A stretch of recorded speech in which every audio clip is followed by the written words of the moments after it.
So let's understand the first mode of heat transfer, which is conduction. So as I said earlier, we'll understand the 3-4 main points right now, and I'm not go into much more details. So the first thing we need to understand is what is the medium involved.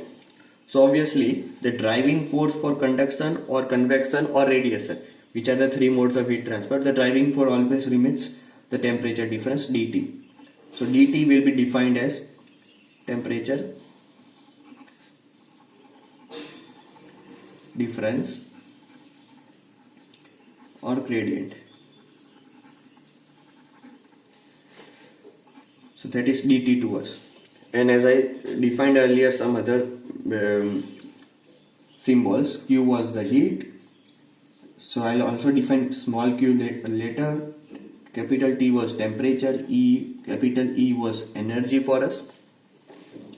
So let's go understanding the medium. So what's involved right now? The medium doesn't matter. It can be solid or liquid. Obviously gas can also be there. So solid or fluid. But the condition is the motion should not be there, so it should be stationary.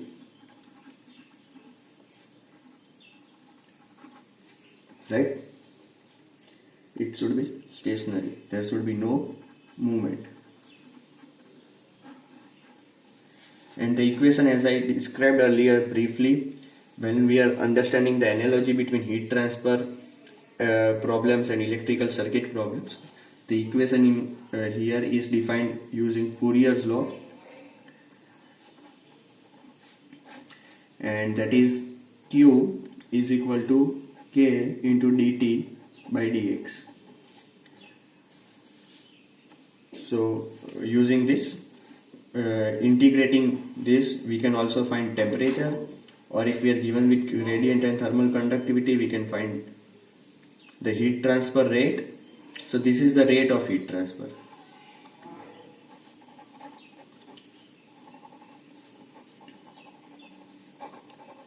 It's not the energy, this is the rate of heat transfer. So it is the rate of energy transfer. It's not exactly the energy. So that's all. Okay, one more thing, the physical, what's exactly happening. So over here we are the first, there is a chance that there is conduction through atoms or molecules.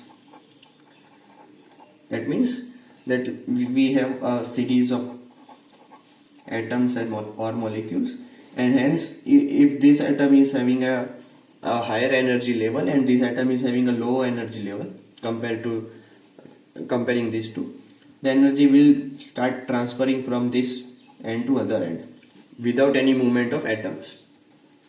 The second is lattice waves. So this movement of energy is happening because electrons are moving. Over here in the first atom, the electrons will be at higher energy level, and hence these electrons will keep on moving, and they will transfer energy to the atom which has lower energy level, or the electrons of which atom are at lower energy. The second was lattice waves. This is when the free electrons are not available.